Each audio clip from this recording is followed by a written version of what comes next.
महिला दिवस विशेष। क्या आप जानते हैं डॉक्टर आम्बेडकर ने भारत में महिलाओं के लिए क्या क्या काम किए हैं? मैं किसी समाज की तरक्की इस बात से देखता हूं कि वहां महिलाओं ने कितनी तरक्की की है। महिलाओं के उत्थान के लिए बाबा साहब डॉक्टर आम्बेडकर कितने गंभीर थे, ये बताने के लिए उनका ये एक कथन ही काफी है।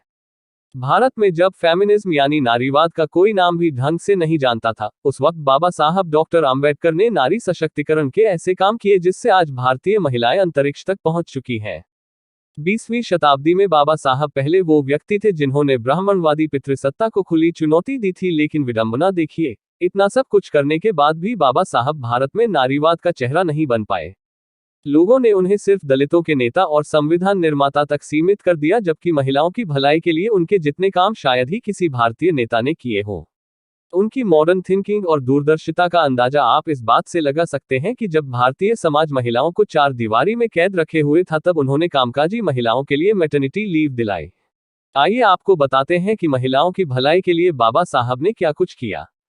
नारी शिक्षा, महिलाओं को पढ़ने का अधिकार। बाबा साहब ने शिक्षा के दम पर अपने असंख्य बच्चों का भविष्य संवारा था, इसलिए बाबा साहब शिक्षा के महत्व को बखूबी जानते थे।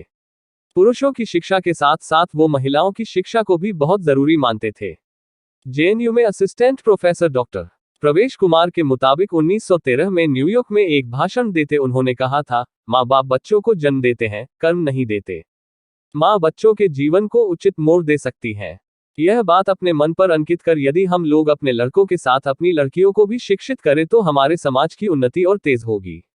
बाबा साहब का ये कथन पूरी तरह सच साबित हुआ। आज भारत की लड़कियां शिक्षित होकर हवाई जहाज तक उड़ा रही हैं।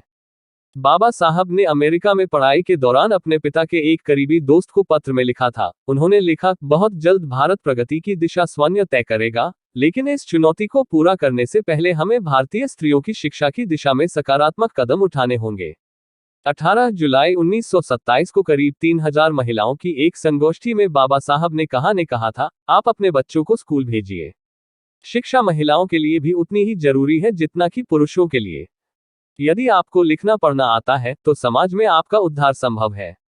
एक पिता का सबसे पहला काम अपने घर में स्त्रियों को शिक्षा से वंचित न रखने के संबंध में होना चाहिए। शादी के बाद महिलाएं खुद को गुलाम की तरह महसूस करती हैं। इसका सबसे बड़ा कारण निरक्षरता है। यदि स्त्रियां भी शिक्षित हो जाएं तो उन्हें ये कभी महसूस नहीं होगा। भारत की पहली महिला शिक्षिका सावित्रीबाई फुले और फातिमा शेख की परंपरा को बाबा साहब ने आगे बढ़ाया और महिलाओं को पढ़ने लिखने की आजादी के लिए खूब प्रयास किए।